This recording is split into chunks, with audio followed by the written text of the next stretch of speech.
The iron chain on the lumber suddenly broke. The huge logs fell from the vehicle. The police behind had no time to dodge. The police car was directly pierced through by the logs. The man on the motorcycle immediately braked, but inertia caused the motorcycle to lose balance and fall to the ground, sliding until it hit the wood and stopped. But he was killed by the motorcycle. The man behind couldn't dodge in time. The entire car rolled on the ground, finally stopping in the middle of the highway. Before he could breathe a sigh of relief, he was hit by an oncoming truck. Next was this woman's turn. Followed by a mother and son. A bottle of mineral water rolled down, blocking the brake perfectly. At this time, the out-of-control big truck stopped in the middle of the road. When the man saw it, it was too late. And the car driven by Kimberly flipped over. But she didn't die. She saw the man trapped by the fire desperately shouting for help. Then he was killed by a truck. All of this was Kimberly's fantasy. Strangely, everything Kimberly saw was exactly like in her fantasy. The strong premonition made her start to panic. She immediately drove the car to the middle of the road and stopped, to prevent the accident from happening. The police behind saw this situation and hurried over to inquire. Kimberly told the police what happened in her fantasy. The police didn't believe what she said and asked her to get out for inspection.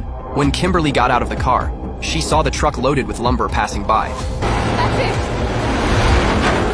That's the truck that's gonna kill everybody! You need to stop that truck! Before the police could react, a serious car accident indeed occurred in the distance. The police hurried to the car to call for rescue. Kimberly was still standing there in a daze. At this moment, a truck suddenly lost control. Luckily, the police discovered it in time, ran over, and pulled Kimberly away. She saw all her friends die. Kimberly broke down. What she didn't know was this was all arranged by death. The few people she blocked behind, although escaped disaster, would ultimately still be unable to escape the fate of death. Death's first choice was this man. He had just won the lottery yesterday. Today he escaped the chain car accident. His luck seemed incredibly good, but he was listed on death's death list. He poured the leftover noodles out the window, then turned on the gas stove to prepare cooking. At this moment, a gust of wind blew. He didn't pay attention, picked up food and put it in the microwave, then took out the watch he just bought and put it on.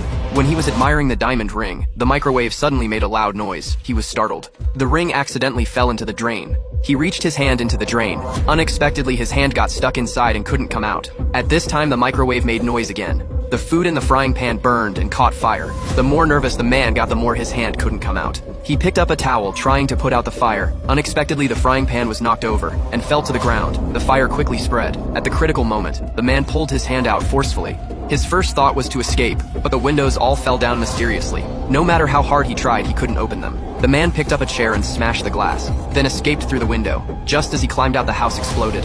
Finally, the man climbed down to the ground along the fire escape. Did death stop harvesting lives? No.